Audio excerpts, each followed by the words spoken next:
Y'all, what up? It's Brady the Kid. It's your boy Twan, Debate Review TV. Back at it again. So, this is a subject that a lot of people talk about, debate about, and we just wanted to address it and discuss it.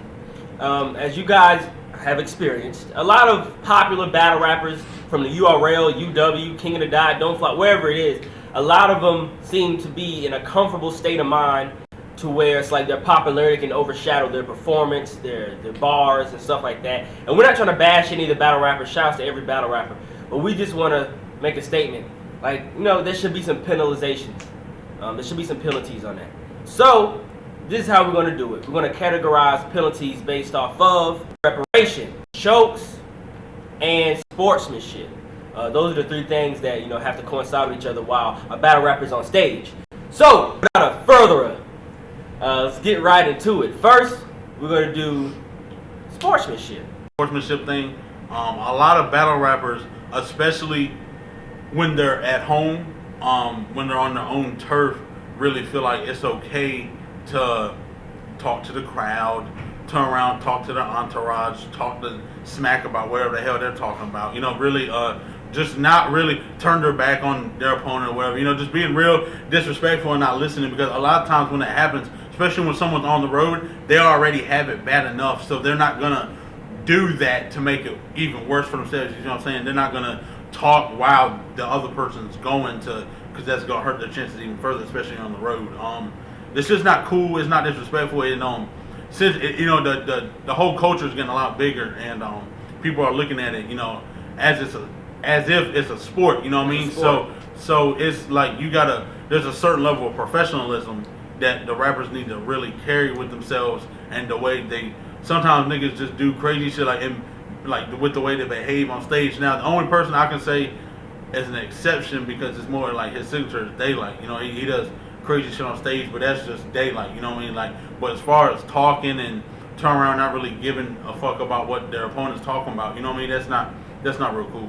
And in the recent battles, like even Tay Rock versus Ill Will. Let's say that, for example. Like a lot of side chatter, a lot of extra talking and stuff like that. A lot of mockery between that's live. A lot of mockery and shit between the opponents, and that, you know, I would think that wouldn't be the case, especially seeing what Mass did to Sirius, because, you know, Sirius was kind of mocking Mass. I would think you wouldn't want to mock somebody, especially if you weren't at home. You know, that's just not a real smart thing to do. And then, because you're on stage, you're already like, you gotta be in the mindset, well, you know, forget this dude, you know, I'm gonna spit my bars, where I'm gonna try to destroy him. And then, you know what I'm saying, you're making fun of him, you're mocking their bars, or, you know, you're saying this shit ain't tight or whatever. But I really do applaud the rappers. Not everyone does it, but there are rappers who, when someone spits some hot stuff, you know, they'll clap, or they'll shake their head, or they'll give thumbs up, or they'll be like, if no one else really catches it, you know, they'll be like, I got it, you know. So, you know, that's thumbs up for that. A lot of battle rappers who are on the come up, who have came up to this point, they're getting a little comfortable. Like B-Magic, that's my man, that's my homie. But as you guys know, like recently and this year at least, especially, like he'll probably or he'll probably make a funny face, or he'll probably, like, you know, pretend like he sleeps, you know, stuff like that. Is because, you know, he's confident and stuff like that, but that's still like a sportsmanship penalty. Like a lot of battle rappers, like what other battles this year? Well, a lot of people been. I mean, the Dot Mob is notorious for that, talking, you know, and just yelling, and sometimes talking to the point where it's like, because when the rapper is so close to their entourage, the lapel mics can pick up stuff, you know, that's behind them. So it's like you're hearing the damn conversation while the other person's spitting. So it's taken away from the bars and the whole performance and the whole battle itself. You know what I mean? Another battle rapper I hate, like Tone Montana. Like, oh my god, he always is like over emotional, just talking, responding to the guy's bars and stuff. And I mean, shots to whoever can keep rapping. Like, I mean, I don't even know if I could do that. Like, definitely. Sportsmanship is very important. Another thing, at the end of all of our three categories, we're gonna like state our penalties that should take place. But next is preparation. Where do we start with preparation? All right, Hitman Holla versus Conceited. You know, very hype battle. Conceited, one of my favorite battle rappers. Okay, cool. Very popular, and they both getting a million views every time they drop. Who in the hell thought that Hitman would come without a third round? This is old shit. Like he didn't have a third at all. He just used previous shit, and the crowd. He got booed. The crowd didn't like that shit. And what the hell? And me personally, I completely understand the crowd booing somebody for doing that. If I pay URL money to get into an event, 8 to 10 hours standing, $5 a bottle of water, a nigga, and you don't even bring a third. You talk about it's cool to bring up maybe your old slogan that you had forever. That's all good at the end of your round, but to bring up to try to do it your whole round, are you kidding me? Like that, and that's just kind of like the tip of the iceberg. Like but we'll stay on that battle for a second. For that particular battle, Concede didn't have a third either. They were talking. They were having a conversation during the third round. Like, what is that? Like, come on, you need to. Like I said, man, it goes back to the professionalism thing, man. And you really gotta. That's why I like. I gotta really applaud, and admire is Sue Surf. You know what I mean? Because when he come, you know what I mean. He might take a certain gap in between his battles, but when he come, he bring 3 rounds. And he's not the only person that does it. I'm not saying he is, but I'm saying that you never catch. He always every nigga from Jersey. Besides Suge, they always on their shit, you know what I mean? Like, take the shit seriously, like, because people are paying money to come see you, because your own fans come see you, and you're not even, you know what I'm saying, you're letting them down by not bringing thirds, or not bringing, your top shit. And another, like Charlie Clips, my man, great battle rapper, one of the top ones. It's just like, it seems, I watched an unbiased review like a couple months ago. And Chris talked to him on the phone, and he said he was still trying to get his shit together. Like he was rushing his rounds. I don't know if he was rushing his third or what, but it seems like it showed on stage. Like, as his battle goes on, fuck it, I'ma freestyle it. Fuck it, I'ma just make sure my 2 rounds carry me for the rest of the. You gotta come with 3 solid rounds. Solid rounds, because even if your first 2 are good as hell, as solid as can be, if you don't have a round, you don't have a third at all, and you pretty much, not say give a round, but you just rambling and freestyling and shit, and the other person has a third, even if that's, not say mediocre, but even if that's they're still gonna get the W. Is that King of the Dot? That's King of the Dot. Alright, Disaster, he came with no written rounds at all. Averb, I say he was Averb 2-1. Only reason why I say Averb 2-1 because he came with 3 constructed rounds, and they were all logical. They all applied. He attacked certain angles about Disaster's childhood, and I applaud Averb for that. Even though Disaster had a few punches and his freestyling is incredible, to me he still got the L because he just came talking. Yeah, you got to be prepared, man. Like, and that's crazy. And another thing that I really don't understand when rappers don't come prepared is, it's not as if certain situations it is the case, but most of the time it's not the case where rappers only have like 3.5 weeks to prepare.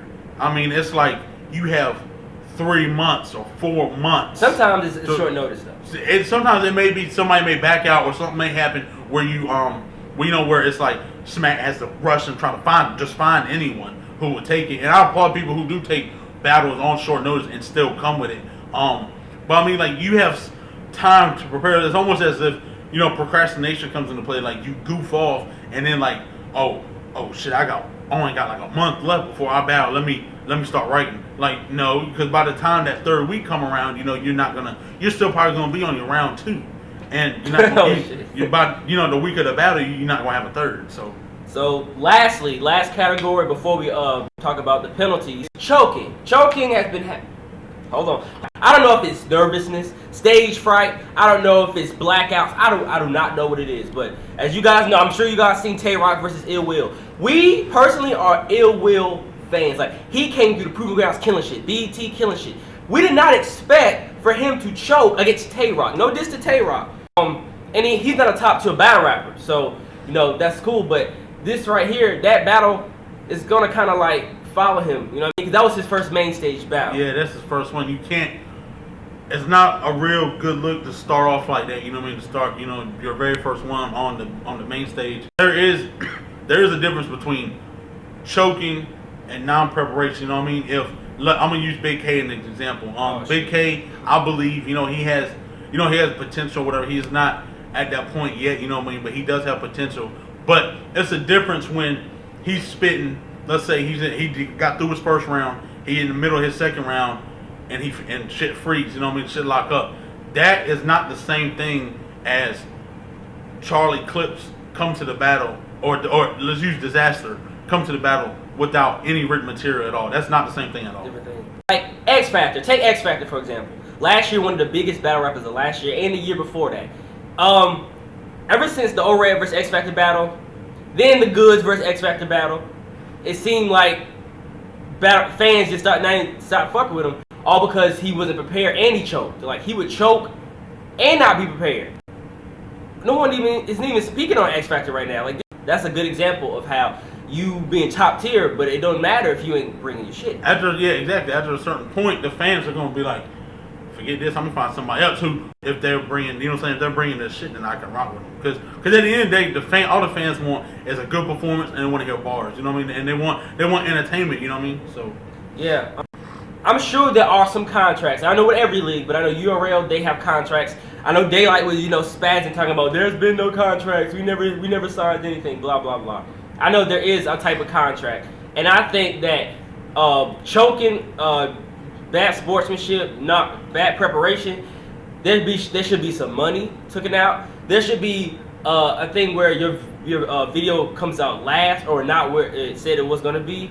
There should be a type of consequence, because without a consequence, battle rappers think it's okay. It should be a lot more movement in between the like the proving grounds and the main stage, in between the two leagues, because it's like down here you got niggas getting paid, like around ballpark of $200, you know what I mean, to go, and they're not even getting flown out. They had to travel themselves to go battle and shit, and then you got people getting paid $7,000 who aren't even prepared, and they're acting like as if they don't care. And honestly, like here more recently, like the proving ground people are becoming more and more hungry. Like they want some shit. They ready to eat some shit. So it's like y'all are just kind of letting them creep up on you, and then like my fear is that it's gonna be too late for the main stage people to come with it. You know what I mean?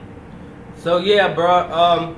Let us know what y'all think. Let us know what y'all think should happen to certain types of stuff like that on stage, like chokes. Shout out to the First Lady Jess. Shout outs to the Trey Gang. Shout out to the S1 Twins, my brothers Paige and UNCP. Shout outs to Chris Unbiased Review. This should be in the group. Like the link, fuck with me. Shout out to Lady Jazz, you know what I'm saying? UNCP football, basketball, Trey Gang, all that shit, you know what I mean? That's about it, man. All right, it's your boy Twan. It's Brady the Kids, always, niggas. Respect that shoe.